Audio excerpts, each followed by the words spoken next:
just stay seated for a second. I'm going to ask Mike Vernon to come forward. Just a quick family chat for all of us from the deacons. Before I turn over to Mike, let me just say two things. Right after our service downstairs, Daria Bennett is going to be sharing about her recent trip to Turkey. Daria, can you just wave your hand right there? So we have refreshments and stuff downstairs.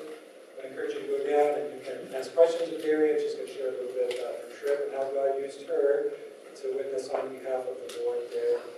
Also, before I turn over to Mike, prayer nights tonight at 4. Make sure you're there. I'll be right here, this building, this room. Do you all know Mike Vernon? This guy right here? Do y'all love Mike Vernon? Yes. He hates when I do that. I'm going to ask our deacons to come forward. Adam Godfrey, Alan White, Doug Henderson, Ian McKenzie. As these guys are coming forward, I just want to give you a brief update about our team as deacons. Doug's going to read the report for us just in a second. But you notice we're fewer in number. Caleb just recently became an elder and has joined the elder team, is no longer a deacon. I know. I'm getting to Caleb. My brain's ahead of me. Paul Roberts, Caleb Kelson was our treasurer, and he just stepped down as treasurer. He resigned just recently. Some additional work from ADM has caused him to not be able to get everything done in a timely manner, and he felt it was wise for him to just step down at this time. Now, with that being said, that presents us with issues and problems, doesn't it? We no longer have a treasurer, and so we're trying to divvy up those responsibilities amongst ourselves so that those responsibilities are getting done in a timely manner. And we have the reports that we need. The checks are being written, and everything's being entered in a timely way. We're still looking for a treasurer, and we're looking for different ways to do that. We've actually looked at some online solutions. It's pricey, but it's a very viable option, and we're going to be looking at that in the future, in the next several months. So with that brief update, I'm going to turn it over to Doug Henderson. I got that name right. Doug's going to give our report this morning.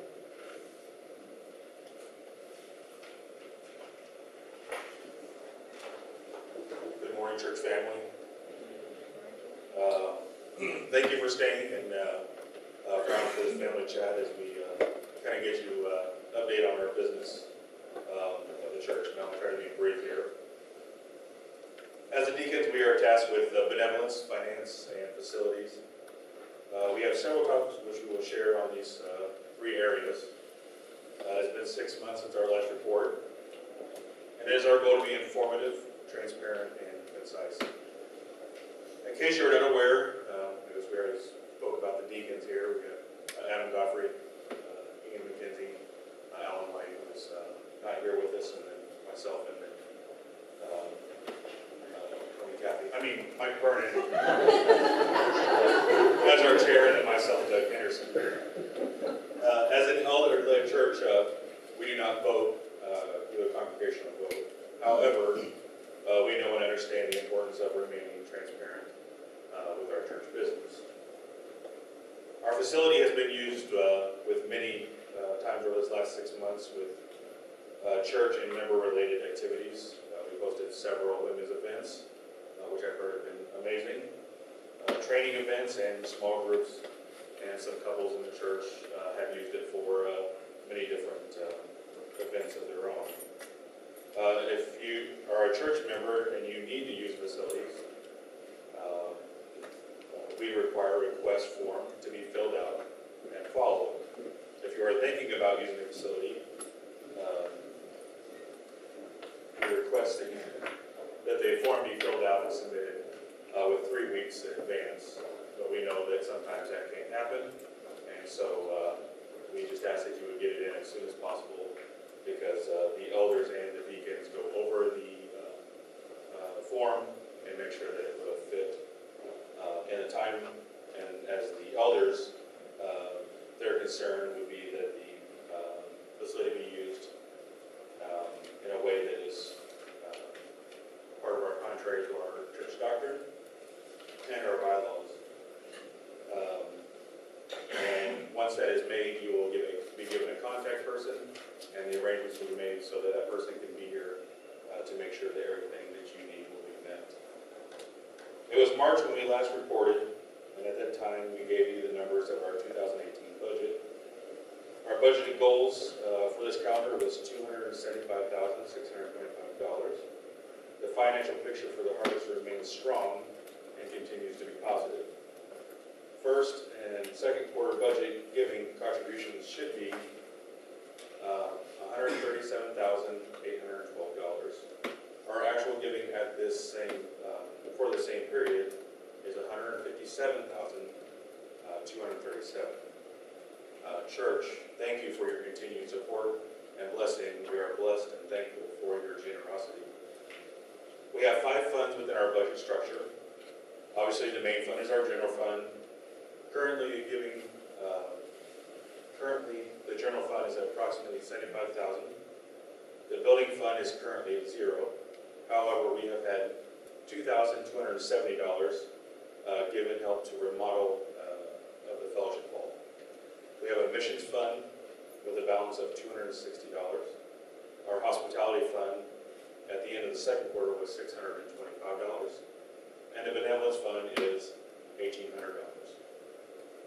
Our expenses remain within the budget. Budget expenses through second quarter total $136,150. Our actual expenses are $129,725.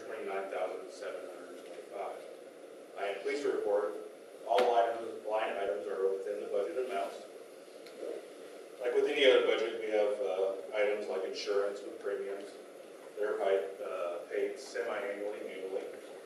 That make the budget look off. For instance, we purchased a keyboard for our worship team that came out of their budget and makes it look way off.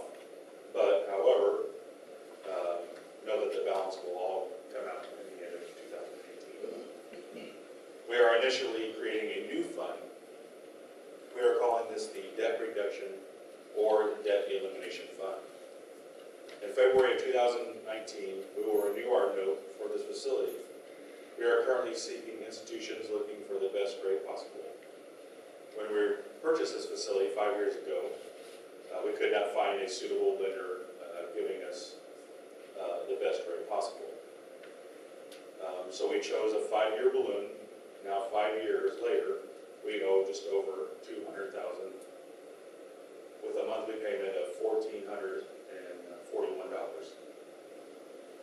Church, we are asking you to join with us with the church leaders' desire to pay down as much of the debt as possible before we refinance. That's why we have this new fund. We have several months before the new loan will become active, so we are working now to reduce that debt. So we are asking for you to pray first, and if God allows you to help us above your normal tithe to help reduce the debt we owe. You can do this through several ways. You can do it through the tithes and offering collection on Sunday mornings. We would ask that you would mark it as debt reduction. You can also give online, and we have created a new fund there in the planning center that is also marked as debt reduction.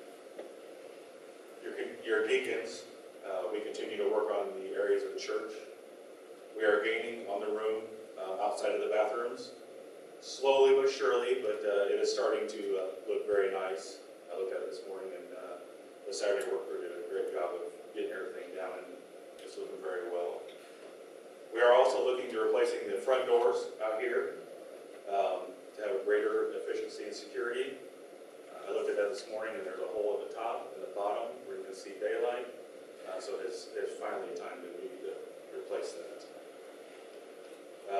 We are looking for some bids to get that done, hopefully before the cold weather gets here, and get those doors in. Our 2 maintenance teams, who alternate months, are working on projects at their church. We are grateful grateful for these men and women who have given their time to work for Christ at Harvest. If you would like to be a part of these teams, we would love to include you. We also have a desire to see that these teams expand to 3. So right now we alternate months. We have team 1 and a team 2, and we alternate. We would like to have it 3 months alternate. So we'd like to make our teams grow to make it easier on people that are working on these. And then we have some men and women that are on our list also. If you would like to be on the list, that not necessarily on a team, but would be willing to come on a Saturday when the time is really convenient for you. We have a few guys that if it's Saturday and they can be here, they come and help. And if you would like to be on one of our maintenance teams or be a part, Ian McKenzie is in charge of those teams. Church, thank you for your generosity and thank you for allowing us to serve the local church. I'm going to close in prayer and we'll be dismissed. But before I pray, if you ever have any questions or concerns with the matters of the church, feel free to speak to the elders or the deacons. If we don't have an answer, we will definitely get you an answer. I was also supposed to tell you about Miss Darietta downstairs. Definitely the prayer meeting tonight at 4. And to kind of speak on what Paul said about prayer and the blessing of our family. I will tell you that without prayer, I don't know where we would have been these last 6-7 months. And thank you for that. So come tonight and let's continue to pray for the global church, our local church. Let's pray. Dear Father, Lord, we thank you for this day that you've given to us, for this time to be in your church and just to worship you, Lord, because you are the one and true God. Lord, I ask that you would continue to watch over our elders and deacons, our church, Lord, as we continue on in this next year. That you give us the wisdom and strength to do the things that need to be done, to handle the things rightly, to move this church and your cause forward. Lord. Just thank you for all that you've done and all that you're going to do